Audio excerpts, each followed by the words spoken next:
दोस्तों, यमन के हौथी ने बड़ा धमाका किया है। इजरायली एयर डिफेंस सिस्टम को चकमा देकर डायरेक्ट यहूदी देश के एयरपोर्ट पर हमला कर दिया है। बताएंगे इसमें कितना नुकसान हुआ है और वीडियो भी दिखाऊंगा। और इसी बीच गाजा की तरफ से इस्लामिक जिहाद ने भी इजरायल पर रॉकेट अटैक की है, जिसके बाद इजरायल की टेंशन बढ़ गई। और अगली खबर में आपको बताएंगे अमेरिका के दो कट्टर दुश्मन ईरान और नॉर्थ कोरिया के बीच दोस्ती। ईरानी राष्ट्रपति ने किम जोंग को भेजा खास संदेश। और साथ में आपको बताएंगे रूस का यूक्रेन की राजधानी पर सबसे भीषण ड्रोन हमला, पहली बार सरकारी इमारत जल उठा। और इसी के साथ जापान में राजनीतिक बवाल, 1 साल के अंदर पीएम का इस्तीफा। तो बिना समय गंवाए खबरों की शुरुआत करते हैं। दोस्तों, यमन की हौथी ने एक बार फिर इजरायली एयर डिफेंस सिस्टम को चकमा देकर डायरेक्ट इजरायल के अंदर एयरपोर्ट पर हमला कर दिया है और यह हमला सफल रहा। इसके बाद लोगों में दहशत फैल गई। दोस्तों, यमन से छोड़ी गई एक ड्रोन ने इजरायली एयर डिफेंस को चकमा देते हुए कब्जे वाले इजरायल के दक्षिण में स्थित रामोन एयरपोर्ट पर सीधा हमला किया। सोशल मीडिया पर फैली वीडियोज और तस्वीरों में साफ दिख रहा है कि ड्रोन एयरपोर्ट के अंदर जाकर फट गया और वहां से धुआं उठने लगा, जैसे कि आप वीडियो में खुद देख सकते हैं। इजरायल की चैनल 12 के मुताबिक इस ड्रोन ने एयरपोर्ट की ट्रेवलर्स हॉल यानी यात्रियों के हिस्सा को निशाना बनाया और इस हमले में 2 लोग घायल हुए। हमले के बाद रामोन एयरपोर्ट का पूरा एयर स्पेस बंद कर दिया गया और उड़ानों पर रोक लगा दी गई। ये जानकारी खुद इजरायल एयरपोर्ट अथॉरिटी ने मीडिया को दी। इजरायली मीडिया का कहना है कि आज कुल 4 ड्रोन यमन से छोड़े गए। इनमें से 3 को रास्ते में ही मार गिराया गया, लेकिन चौथा रामोन एयरपोर्ट तक पहुंच गया और धमाका कर गया। इस दौरान नकब इलाके में सायरन भी बजने लगे। यही नहीं, गाजा से भी एक हैरान करने वाली खबर सामने आई है। अल कुद्स ब्रिगेड, जो फिलिस्तीनी इस्लामिक जिहाद मूवमेंट का सशस्त्र विंग है, उसने ऐलान किया है कि उसके लड़ाकों ने इजरायल के नेटिओत नाम के बस्ती इलाके पर 2 रॉकेट दागे। उन्होंने कहा कि यह हमला फिलिस्तीनी लोगों के खिलाफ इजरायली शासन के अपराधों के जवाब में किया गया। वहीं इजरायली सेना ने स्वीकार किया कि गाजा पट्टी से नेटिओट की ओर 2 रॉकेट दागे गए थे और दावा किया कि एक को रोका गया जबकि दूसरा खुले क्षेत्र में गिरा।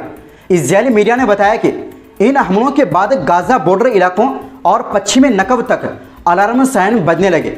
दोस्तों, खास बात यहाँ पर यह है कि इजरायल के इतने दिन के लगातार भीषण हमलों के बावजूद फिलिस्तीनी प्रतिरोध के पास रॉकेट हमला करने की क्षमता अभी भी मौजूद है। इसलिए यहाँ पर इजरायल की टेंशन बढ़ गई है। ये ऑपरेशन ऐसे वक्त पर हुआ है जब गाजा ने हाल के हफ्तों में सबसे खौफनाक वीकेंड देखा। सिर्फ 48 घंटे के अंदर 75 फिलिस्तीनी शहीद हुए। शनिवार को 62 लोग मारे गए। इनमें 15 लोग वो भी शामिल थे जो मानवीय मदद का इंतजार कर रहे थे। रविवार की शुरुआत में ही 13 और लोग शहीद हुए, जिनमें 8 नागरिक अल फराबी स्कूल में शरण लिए हुए थे और 2 छोटे बच्चे भी शामिल थे जो गाजा सिटी में टेंट में रह रहे थे।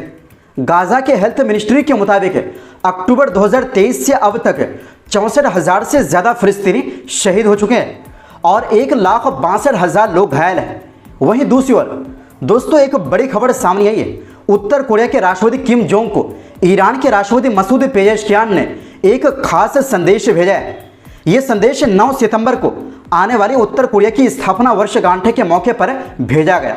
इस संदेश में ईरानी राष्ट्रपति ने किम जोंग को दिल से बधाई देते हुए कहा कि दोनों मुल्कों के बीच रिश्ते आने वाले वक्त में और भी मजबूत होंगे। उन्होंने ये भी भरोसा जताया कि दोनों देशों के नेताओं की इच्छा और सहयोग से द्विपक्षीय संबंध और गहरे होंगे। पेजेशकियान ने किम जोंग की अच्छी सेहत और कामयाबी की दुआ की, साथ ही उत्तर कोरिया की जनता के लिए खुशहाली और तरक्की की कामना की। लेकिन दोस्तों, ये खबर सिर्फ एक बधाई संदेश तक नहीं है। इसके पीछे एक बड़ी भू राजनीतिक तस्वीर छुपी हुई है। अमेरिका और उत्तर कोरिया की दुश्मनी किसी से छुपी नहीं है। दशकों से परमाणु हथियार और मिसाइल प्रोग्राम को लेकर दोनों देशों के बीच तनातनी चलती रही है। दूसरी तरफ अमेरिका और ईरान की दुश्मनी भी दुनिया जानती है। परमाणु समझौते, इजरायल और खाड़ी क्षेत्र की राजनीति को लेकर दोनों कभी एक दूसरे के करीब नहीं आए। यानी अब ईरान और उत्तर कोरिया का करीब आना अमेरिका और उसके सहयोगियों के लिए एक बड़ा सिरदर्द साबित हो सकता है। और हाल ही में चीन में हुई एक बड़ी सैन्य परेड और अंतर्राष्ट्रीय बैठक के दौरान ईरान और उत्तर कोरिया के नेताओं की मुलाकात हुई थी। इस आयोजन में चीन और रूस के शीर्ष नेता भी शामिल थे। इन 4 देशों की मौजूदगी ने दुनिया का ध्यान अपनी ओर खींचा और विश्लेषकों का मानना है कि ये एक नए वैश्विक गठबंधन का संकेत है जो अमेरिका और पश्चिमी देशों के सामने एक नई चुनौती खड़ी कर सकता है।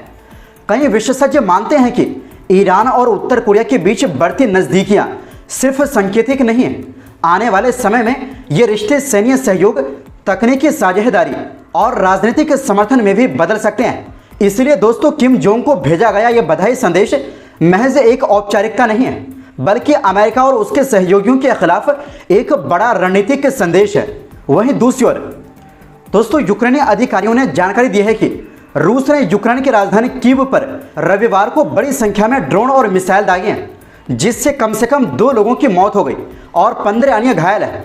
इस हमले को फरवरी 2022 में दोनों देशों के बीच युद्ध शुरू होने के बाद से यूक्रेन पर रूस का सबसे बड़ा हमला माना जा रहा है, क्योंकि रविवार को हुए इस हमले के बाद एक प्रमुख सरकारी इमारत की छत से धुआं उड़ता दिखाई दिया।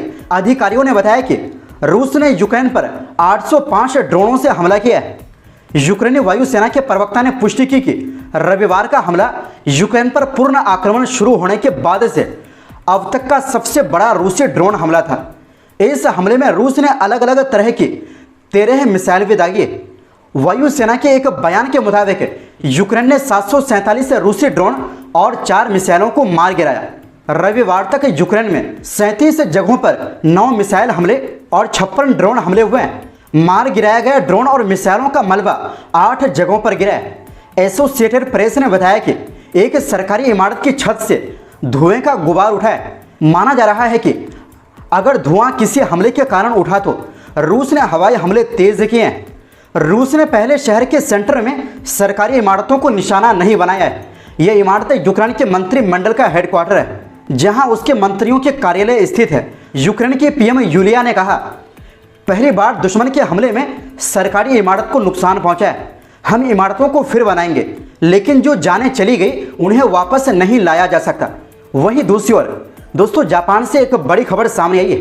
जापान के प्रधानमंत्री शिगेरू इशिबा ने रविवार को इस्तीफा देने का ऐलान कर दिया है। वो प्रधानमंत्री बने अभी 1 साल भी पूरा नहीं कर पाए थे, लेकिन उनके दल की संसद के दोनों सदनों में हार के बाद उन्हें यह कदम उठाना पड़ा। इशिबा ने कहा, मैंने सत्ताधारी लिबरल डेमोक्रेटिक पार्टी यानी एलडीपी के अध्यक्ष पद से इस्तीफा देने का फैसला कर लिया है। याद रहे कि एलडीपी ने दशकों तक जापान पर लगभग लगातार शासन किया है।